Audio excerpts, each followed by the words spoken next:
Several years ago, I had been running a software company that I started here in Poland 15 years ago, and I'd been running it for a decade, and I was feeling burned out.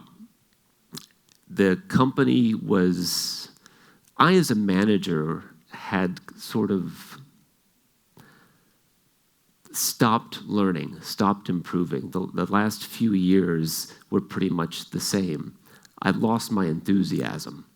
And so I gave my job to a friend of mine who has reinvigorated the company, is doing wonderful things with it right now.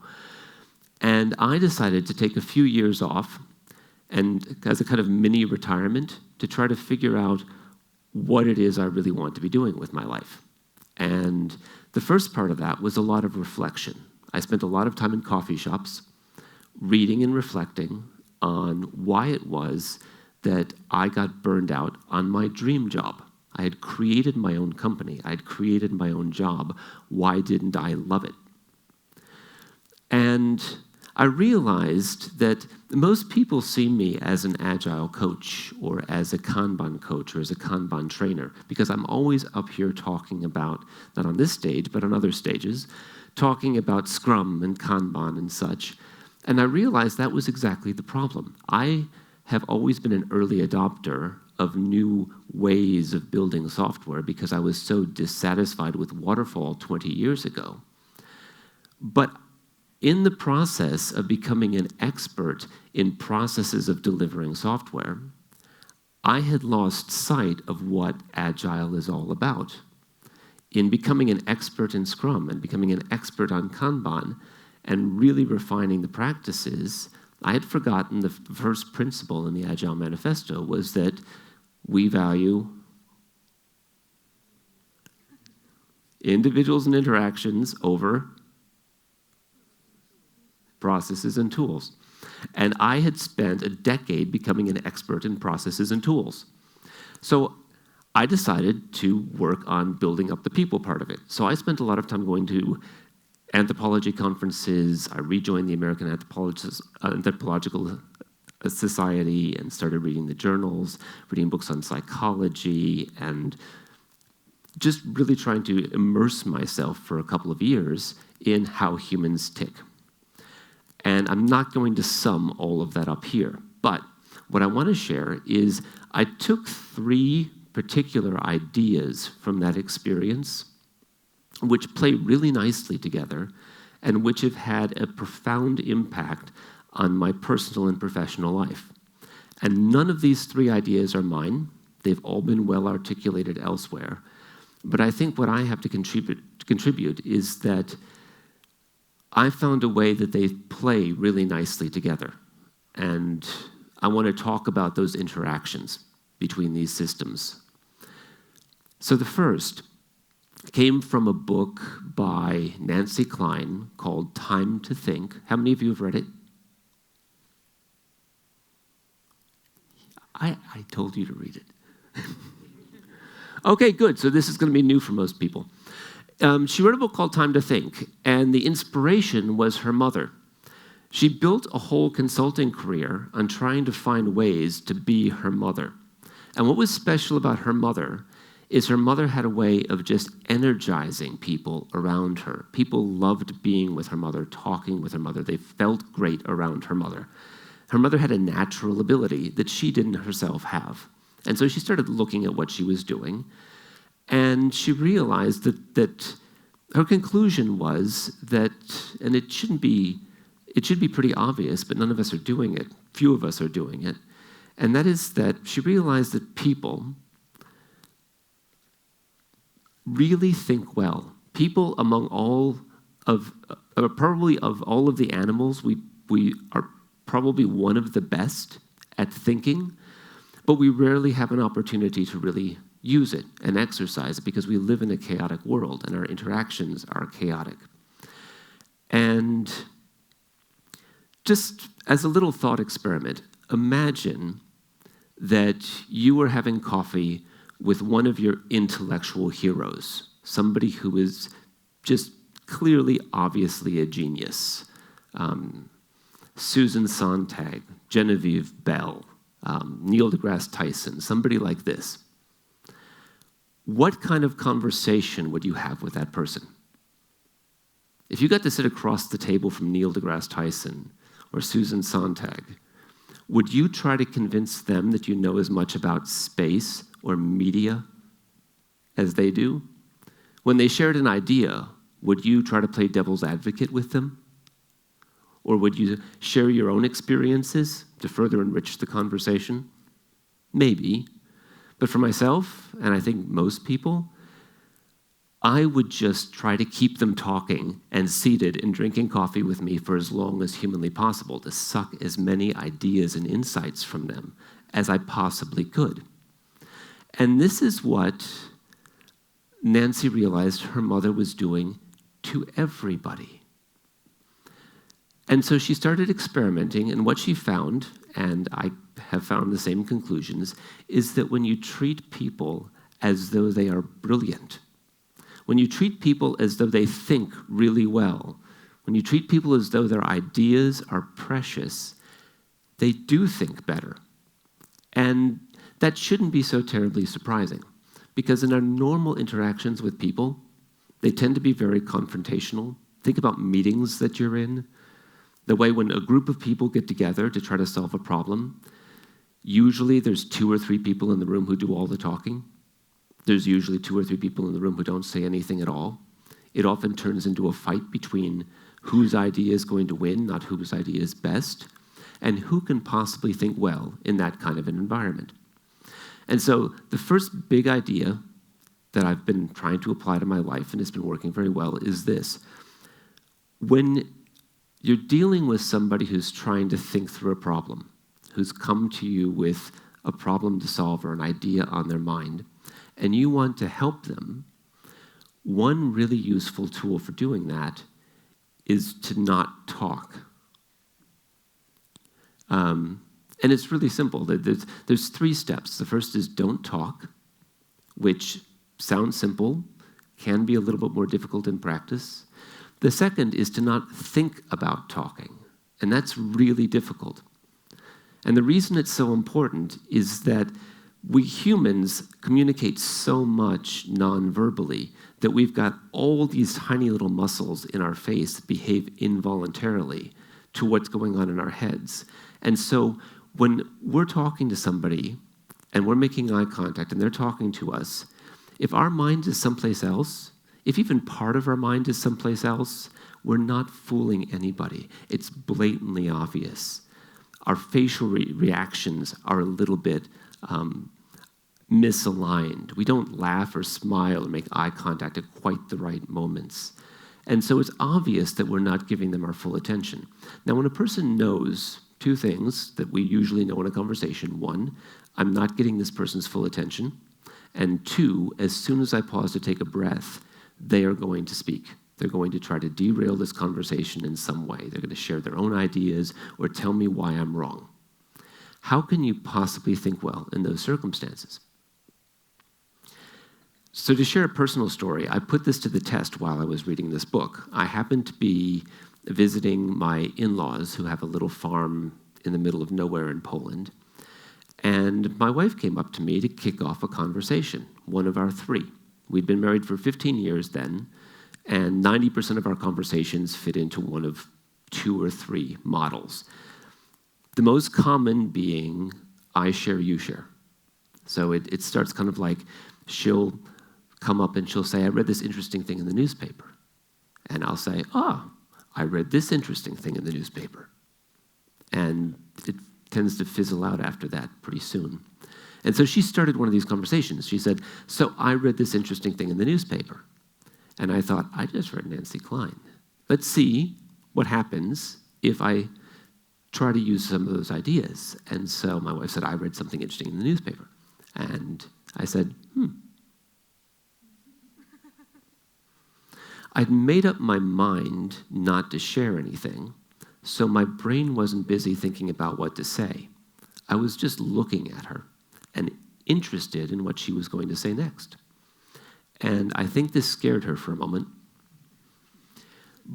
But after the briefest of moments, and I know this because I was looking at her and not thinking about anything but her face and what she was going to say next, her eyes lit up, and she suddenly seemed to get a fresh burst of energy. And she told me something she thought about that. She told me how she felt about what she had read in the newspaper. And I said, And now she started to get really engaged in the conversation. She was engaged in a conversation that I wasn't participating in as a speaker.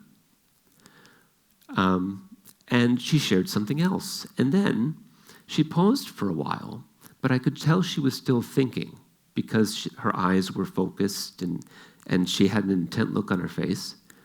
And then she said, that reminds me of something that I read about a year ago. And she drew a connection between two things that was insightful. I don't even actually remember what it was because that was 3 years ago now.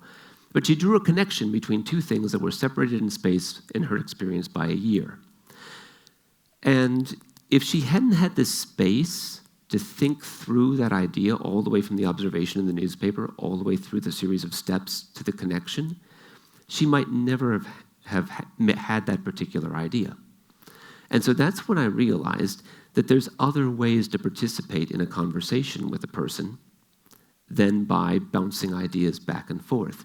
You can choose to participate in a conversation with someone by playing a listening role, by creating a space for them to have their own internal conversation. And it can be really powerful in situations when somebody is trying to solve a problem or think well. And people really, really appreciate this too, because it's very rare in our daily lives that we are ever actually really listened to. You might not, off the top of your head, know what it feels like.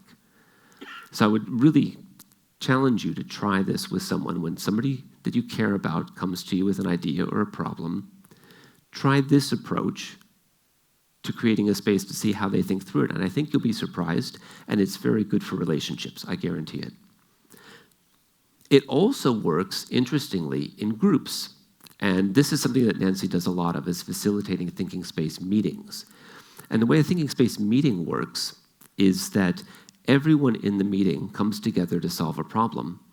And before they even start, they agree that the rules of the meeting are everyone gets to speak only once, and when someone is speaking, they get all the time they need to fully develop an idea, and everyone will be giving them their full, undivided, respectful attention, which can be a very, very powerful feeling, having a bunch of people giving you their full attention.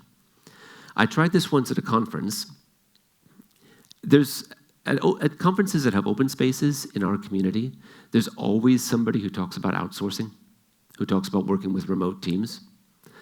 And so at this conference, I decided I would just jump in and propose that topic, because I knew somebody would. But I proposed it with a caveat, which is that we would have a thinking space conversation about how to deal with offshoring.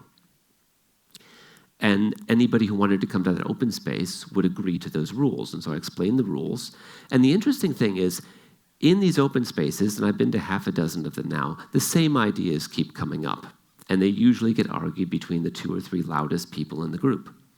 And in this group, in just a half an hour open space, we had about 15 or 20 people. Each person developing their ideas fully. We ended up coming up with almost a dozen different ideas for how to deal with the problems that occur when you're dealing with non-co-located teams. And many of them came from people who might not have even spoken at all in a more traditional type of a conversation. I also used this in a retrospective a couple of months ago when I had 2 teams that were working together and they had serious trust issues. And it was really interesting to see what would happen when everybody who had trust and respect issues agreed in advance to treat each other with respect for an hour. Because there's this interesting thing. If you treat somebody, the way you treat somebody tends to be the way you think about them. So if you treat somebody with respect, you start finding yourself having more respectful attitudes towards them. And that's exactly what happened. These people all got a chance to speak, including people who I was told never speak up in retrospectives. And they all seem to have very common concerns and passions, and it really strengthened the relationships.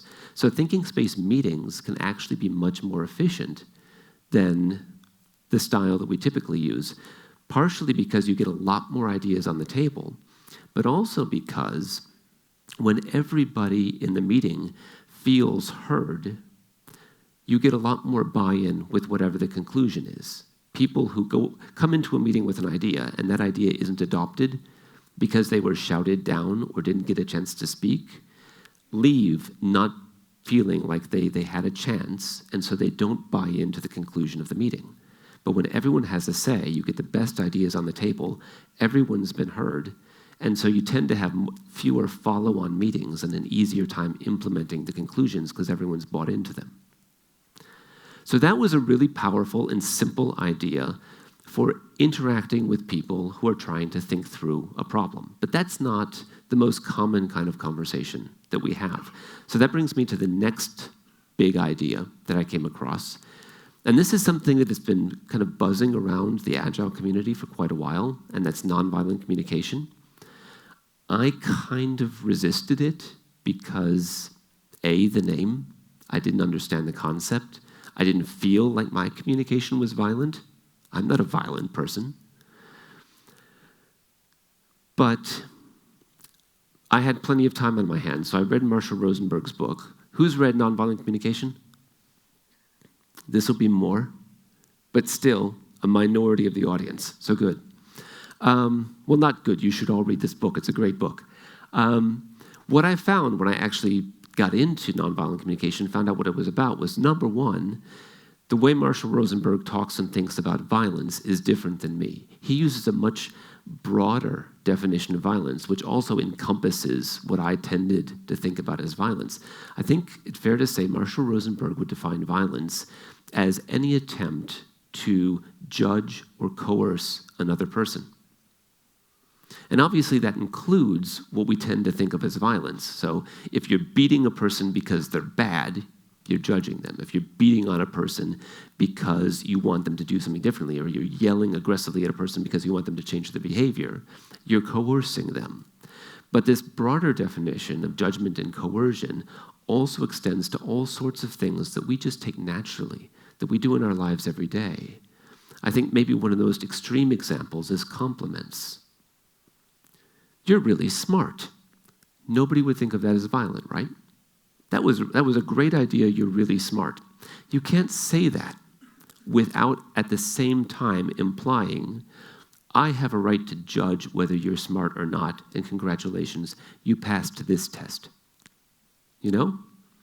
So it's really interesting to think about how we would interact with people if we were just trying to express clearly what it was that we wanted and needed, and understand what they wanted and needed, without trying to change their behavior, without trying to coercively change their behavior. And the mechanism that he proposes for doing this is a model, and like any other model, it's just a model, but it's a very useful model I found. And that is that he suggests that whenever a human being communicates with another human being, no matter how they're communicating or what they're saying, underlying all of that is 4 messages that they're trying to get across to the other person.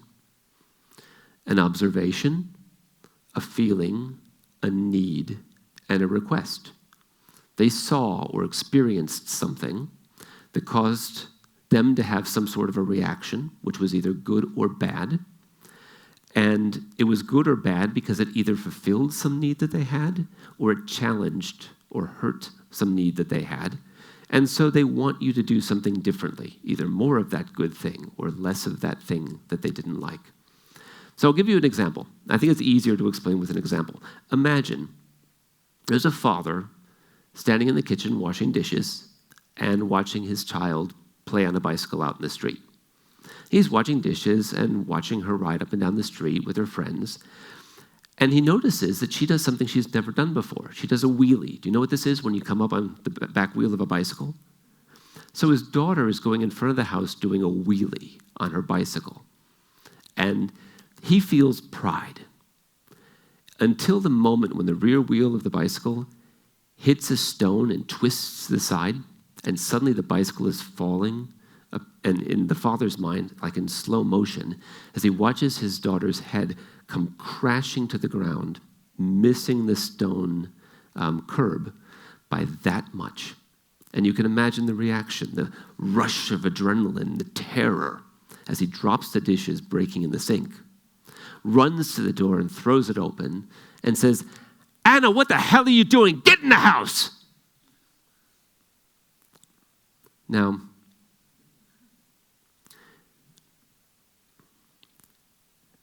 if Anna was trained in nonviolent communication, and this is one of the cool things about nonviolent communication, it works even if only one party knows it. So if Anna was trained in nonviolent communication and just use this four-part model, instead of doing what she might otherwise do, which is to storm into the house saying, "You never let me do anything," instead, she might say, "Dad, you look really angry. Are you angry at me?" Now, she's wrong. He's not angry. But it's the right kind of question to ask, right? They can have a conversation about this. "I'm not angry, I'm terrified." So we've got the feeling. "Are you terrified because you saw me fall off my bike?" The observation. "Yes, I saw you fall off your bike, and I got really scared because I thought that you were going to fall and hit your head." And she said, "It's my head." So if I fell and hit my head on my bicycle, what is that to you?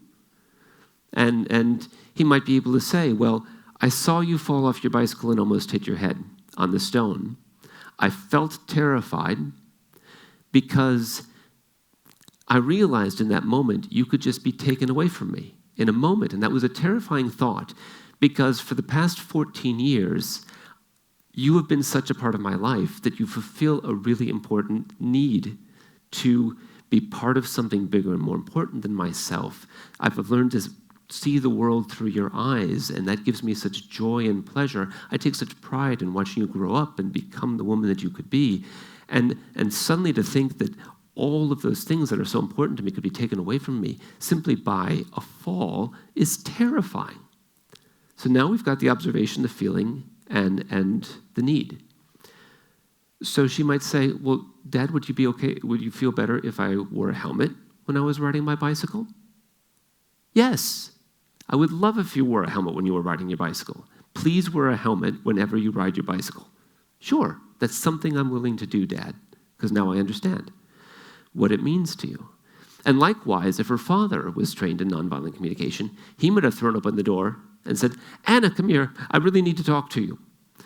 When I saw you almost fall off your bicycle, your head almost hit the curb. I felt terrified because yada, yada, yada." He can explain himself clearly. So if only one person understands this model, it can be used regardless of which person it is. But there's a big problem with all of this. I learned both of these models. I learned this approach to having more rich and thought-provoking conversations that created spaces for people to do their best thinking. I learned this model for dealing with, for expressing and for understanding my needs and feelings and learning other people's needs and feelings. But they're both useless. They're both absolutely useless when you forget that they exist. And I always forgot that they exist when I needed them most. Like imagine, for an example, you're a Scrum Master and you're sitting in your office. How many Scrum Masters actually have an office? Imagine you're a Scrum Master sitting at your cubicle and you're just working on a report and your product owner comes back. He's been on vacation for a week and a half and he comes in and he storms over to your desk. And the first you see of him is him looming over you and saying, "What the hell?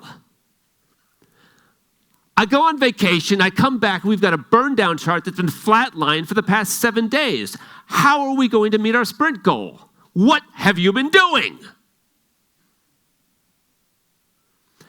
This is not a moment when even a well-trained person is likely to think, this person seems to be dealing with some really big emotions. Maybe I should use nonviolent communication.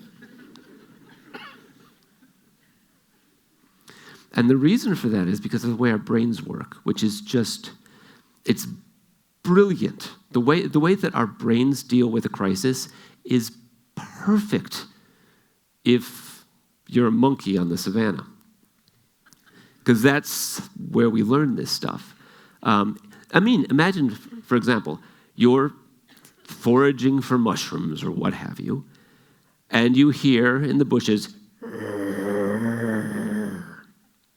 now you don't have much time to stop and think, of all the things I know, what makes that sound? What happens is your brain instantly, it's unfamiliar, and so you feel fear.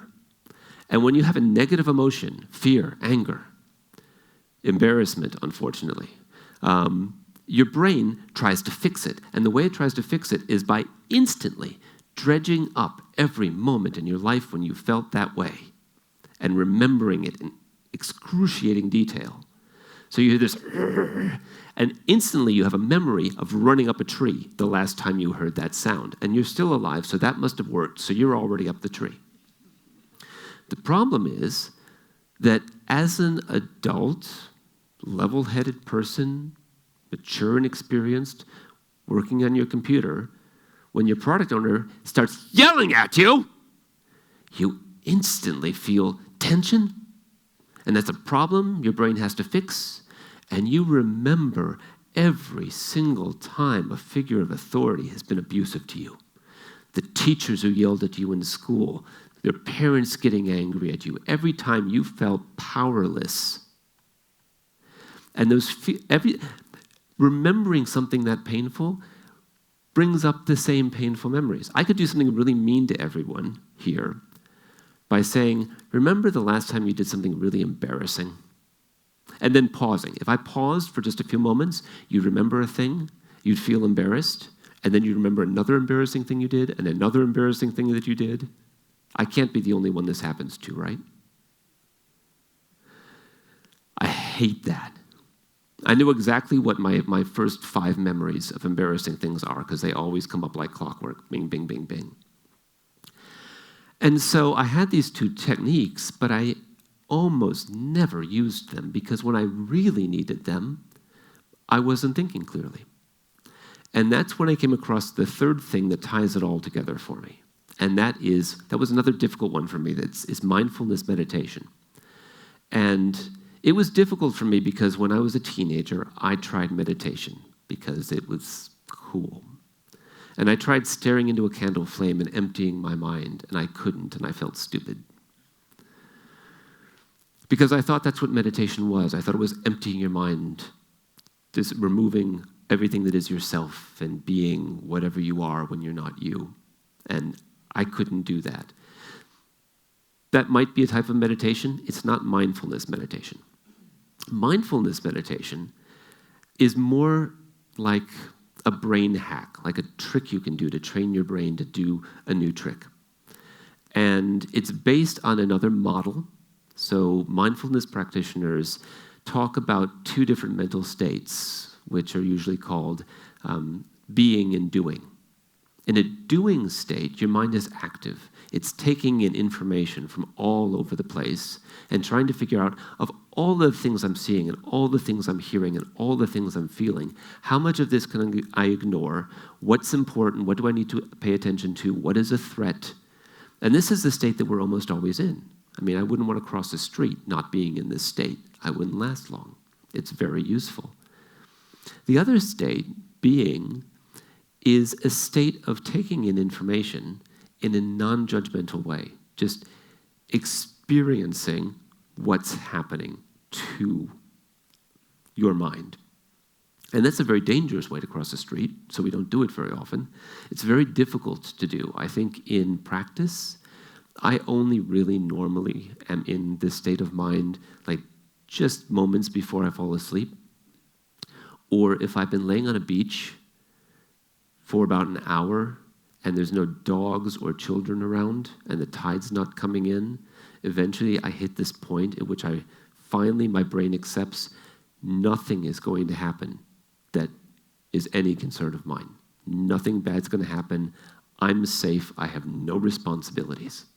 And I think that's the reason why I like beach vacations, especially big abandoned beaches. of which I know several, and I won't tell you what they are. But it's very difficult to get into this state. But there is a technique for learning how to switch your mind into this state, even if only briefly. And that is mindfulness meditation. So I started with a book. I don't think it's the best of the books that I've read, but the book that I read was, Andy Puttercombe, or something like this. Can't remember the title of the book. It became a very popular book for a while. I've since read several other books on mindfulness that I think are better.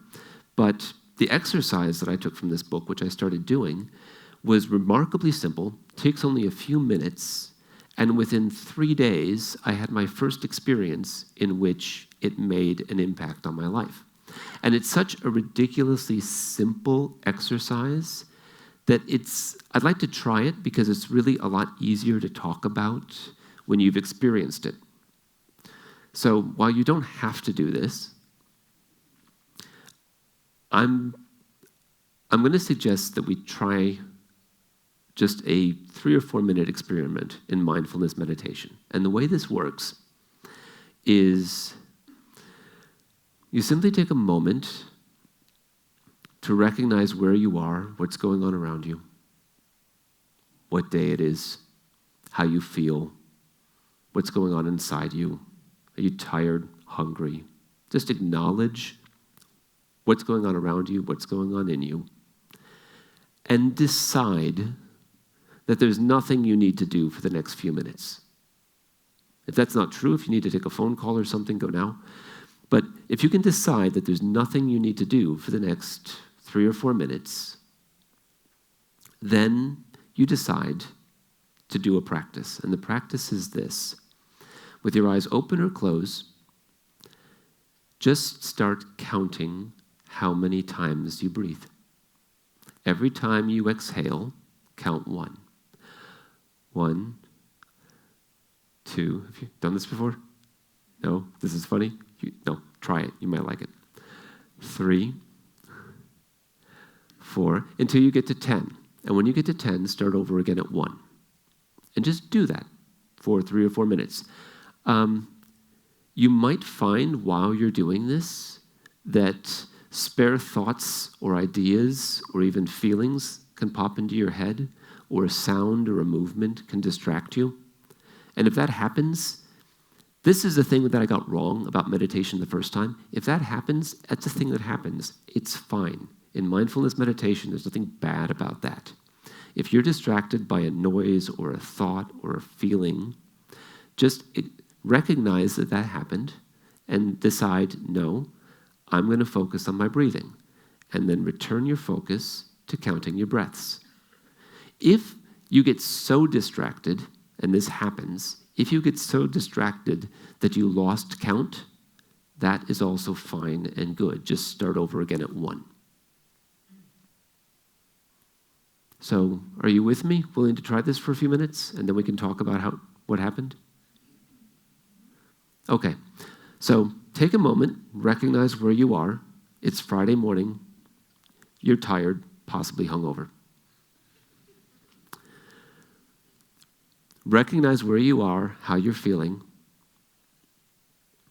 That's okay. Decide not to do anything for the next 3 or 4 minutes. And I will watch the clock for you. So just start counting your breaths, 1 to 10, and then start over, starting now. I'll tell you when to stop. Okay. It's been 4 minutes. So can I ask, with a show of hands, how many of you found yourself distracted and you realized that you weren't focusing on counting your breaths, but you had to refocus your attention?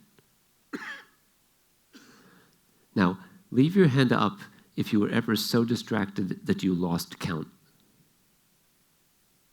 Yep, quite a few. Now, this is the cool thing that I learned, which is that mindfulness meditation is not the act of counting your breaths or focusing on any particular thing. The trick of mindfulness meditation, the value that comes from mindfulness meditation, is what happens when you, quote unquote, fail, when you lose your attention, and you realize that your brain is doing something you didn't tell it to do. You realize that your brain is having a thought or an idea or a feeling that you didn't choose to have, and you decide to channel your attention back to what you want your brain to be doing, which is counting your breaths.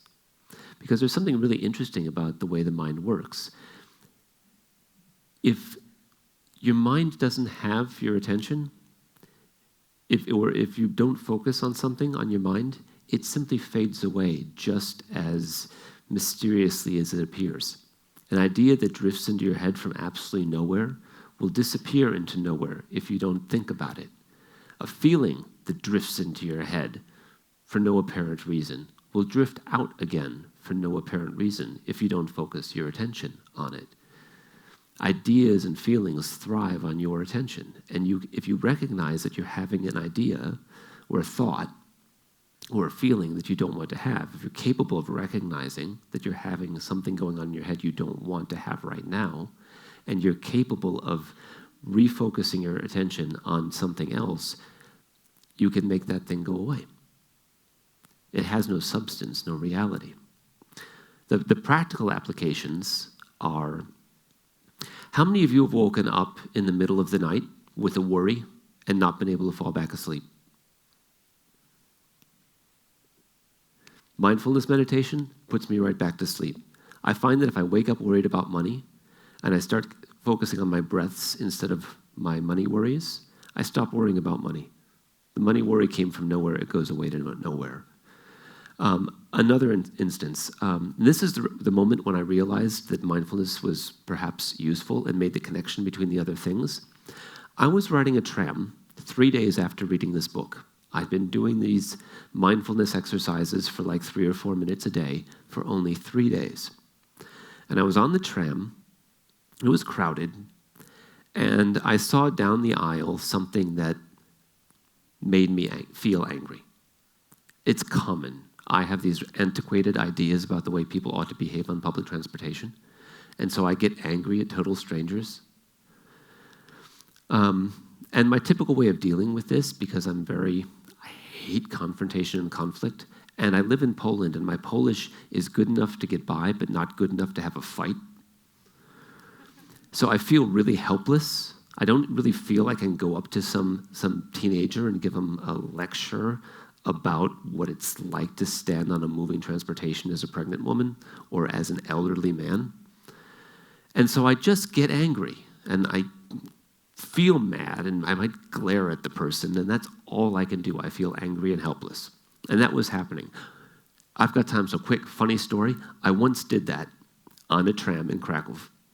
The guy's just sitting there.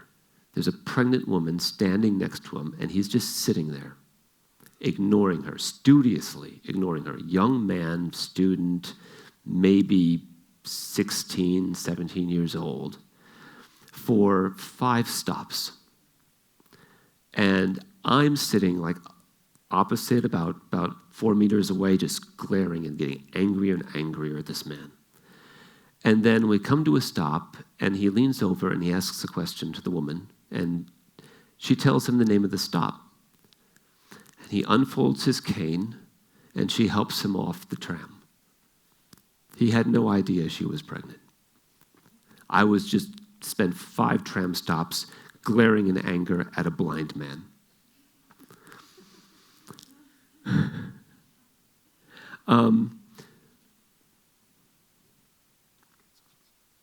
Get some Headspace. That's the name of the app, and Headspace is the name of the book. Thank you. But what was happening is, similar situation. I was on a tram, elderly man gets on, all the seats are taken. I'm way in the back of the tram, and the man stands next to a young man in the front of the tram, and I'm like, come on, kid. And then all of a sudden I have this realization, wait, I just got angry. Why? I didn't choose to be angry. I don't want to be angry. And with that realization, the anger just kind of drained away. And I thought, why did I get angry? The nonviolent communication model would suggest that I have some sort of unfulfilled need, which is somehow threatened by what this kid is doing at the front of the tram.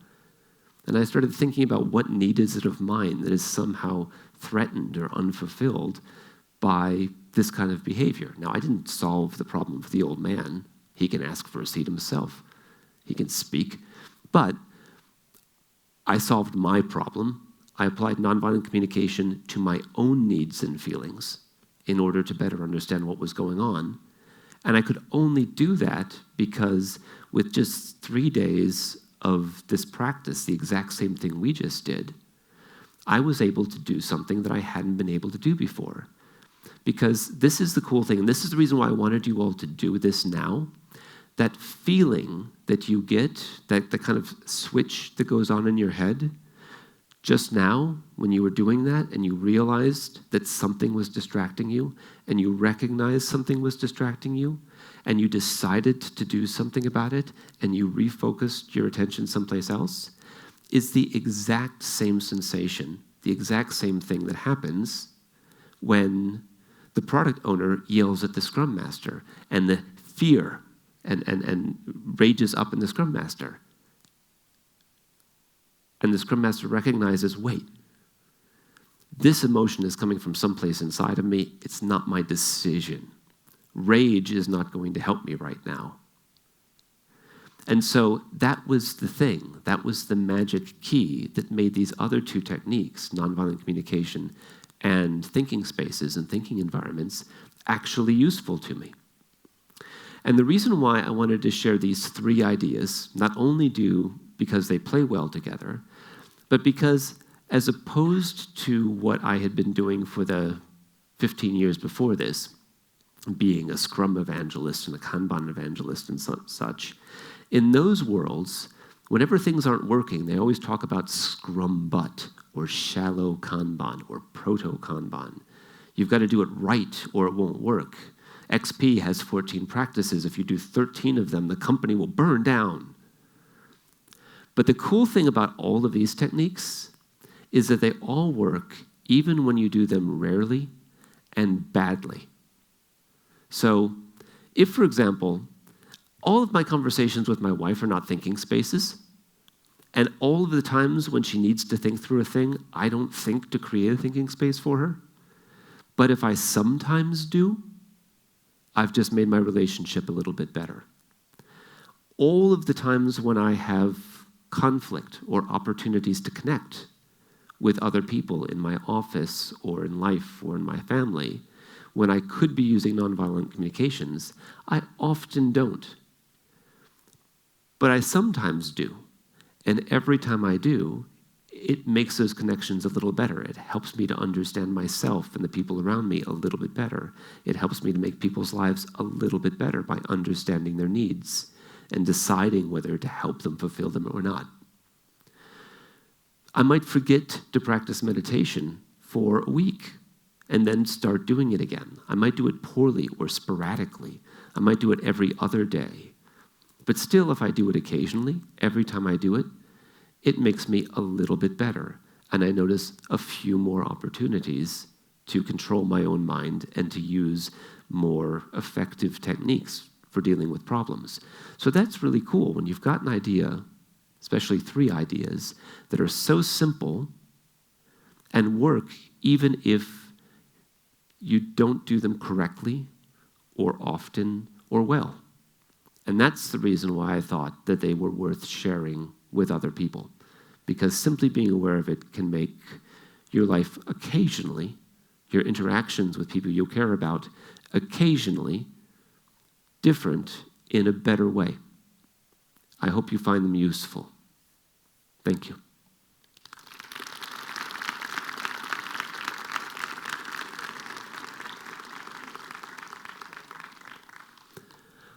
All right.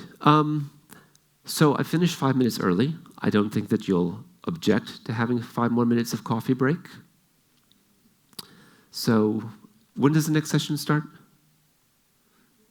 Is this a half hour?